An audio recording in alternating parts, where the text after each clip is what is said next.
Guys, we got weekly insurance registrations for NIO and a bunch of other guys.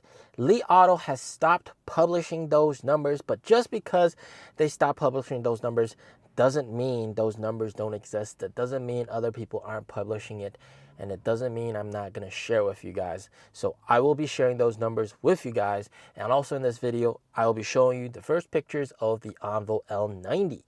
Very, very juicy, and I'll be talking about why I think this would be redemption time. Okay, so let's go over the delivery numbers for March 17th to March 23rd insurance registrations. For Tesla, we got 17,000, pretty strong. And then Li Auto, 8,600. All right, Xpeng, 7,500. Leap Motor, 6,900. Pretty strong. We'll come back to this number very, very soon, okay? Why it's very important. Xiaomi, 6,600. Zeekr, 3,000. Denza, 2,400. And then NIO, 2,400. Avatar, 1,800. Great Wall Motors, 1,300. And Onvo, 1,200. So for the previous week, NIO plus Onvo together, we got 3,600 deliveries. Not exactly ideal, and it's pretty apparent that the Onvo target of 20,000 deliveries just for the Onvo brand in March is not going to be achievable. We're looking more like around maybe 6,000 deliveries, which will still be pretty nice, okay? Even though a very big disappointment compared to 20,000. The sales reps that I've talked to, pretending to be a customer, have also said that 4,000 to 6,000 for a single vehicle model is already quite good, okay, in his personal opinion. And I think even though it's lower, it's still all right, okay? I wouldn't say it's terrible, okay? But, of course, the big saving grace, in my opinion, is, of course, the Onvo L90. It's going to be launched very soon in Q2, deliveries in Q3, and this, take a look, these are the pictures. This could be NIO's most successful vehicle, the most successful vehicle that NIO has ever built. I'll lay out several reasons why. Well, first one, this is the biggest vehicle that NIO has ever made, okay? Even though it's on the Onvo brand, it's going to be the biggest vehicle ever, okay, in terms of proportions and size. And if you look at the design of this car, it is very similar to the Li Auto L9, and that is exactly the car that they are gunning after. They're going to offer basically every single feature that the Li Auto L9 has, but of course, with battery swap, okay, minus the gasoline and a generator. Instead of that, you have battery swap, and then everything else is going to be replicated in the Onvo L90. So that, of course, means very spacious, okay? And of course, it means many screens. And guys, I know you hate it when I say fridges and screens, but here in China, people give a damn about that. Okay, I know in the West people don't give a damn about it. Here in China, people give a damn about it. All right, it's just a cultural difference. All right, and the people that my friends that have Li Autos and stuff like that, I asked them why do they buy it. They like it because of the size. They like it because of the screen. Okay, build quality. As long as it doesn't come apart, that's fine. All right, so okay, well, Onvo is going to give that to them. Right? You got size, you got screens, you got comfort. You're going to have all that in that car. You're going to have the fridge as well. Everything that you can possibly think about. And the real winning thing is the fact that it's probably going to be even cheaper than the ES6. Okay? So you're getting a bigger car at a higher voltage, all right? ES6 is 400 volt. Current NIO's all 400 volt except the ET9. Onvo is going to be 900 volt. So it's going to be pretty much the best product apart from the ET9, okay? The best product that NIO has for the mass market. And if the price comes under 300,000 RMB, which is going to be like the price of ET5, all right? And you have this massive SUV, that is going to be a winner.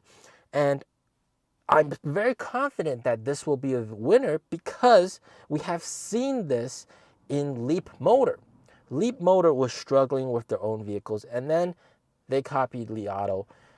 Their vehicles were basically copycats of Li Auto's vehicles, but at a much cheaper price, and they saw great success. All right, same formula, but with their cheaper price, great success. So here, Onvo is going to do something similar, and then perhaps you're going to see great success as well. And I'm thinking it's going to be very, very successful. People like big cars, people like screens, and of course, battery swap solves range anxiety. So that's also going to be very, very nice. And of course, I'm sure they learned their lesson with the Onvo L60 launch, not having enough cars to meet the demand with the initial hype, and they failed to capitalize the initial hype of the Onvo L60. I'm sure they're not going to make the same mistake when they start deliveries in Q3. I am sure they're going to be pumping as many cars as they can, fulfilling as many deliveries as they can, not letting the same mistake happen, because yeah, we can all agree that the mishap with Onvo at the end of last year was a big slap on the face for management, and they definitely did learn their lesson.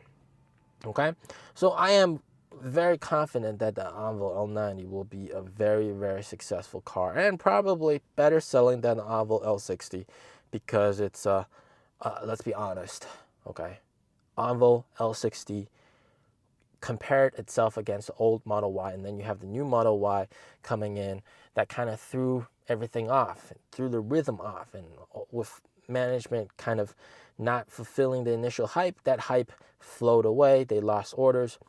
The CEO admitted to that. Mistakes were made, and that kind of screwed everything up. All right, the new Model Y, and you can tell. I mean, like 17,000 deliveries for Tesla in 1 week.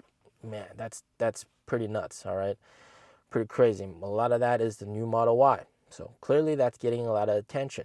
So here with the Onvo L90, this is a different market, all right? This is a different, you're looking at the big family that wants big, spacious cars, and they're going to offer the best product that they have, which I believe will sell very well. That's the Onvo L90. I'm very confident in it, okay? I'm very confident in the Onvo L90. And I know some of you guys were very disappointed yesterday when I said that, hey, I bought some Tesla stock, and you guys were very offended. You know, guys, come on. I give it to you the way it is, all right? That's why you watch my channel. When NIO stock was at 60, everybody was singing to the moon, and I said 22, people were calling me nuts, right? When NIO stock was 13, I said, hey, this could be a good bounce opportunity, and we bounced. We went back to 20. And then I said NIO stock could go down to 8. People were hating on me and say, when 8, when 8. I will tattoo your name on my butt if it goes to 8. And of course, NIO stock went down to 8, right? I give it to you the way it is. No sugarcoating, the way it is, okay? And I told you about Tesla stock yesterday. Boom, Tesla stock went to the moon. Well, sort of on the process of going to the moon. Just the way it is, okay?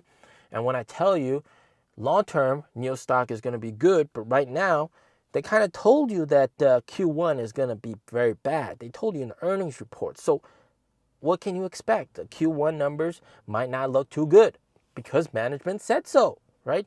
But ultimately, Q2 numbers will be very good, and then you'll see very good results from that, and that will probably push the stock much higher.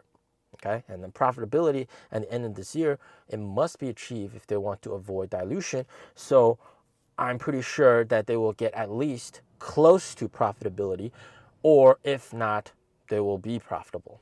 Okay, so that's just the way it is. I give it to you raw, unfiltered. Okay, that's just the way it is. Okay, as always, stay safe, stay healthy. Peace out.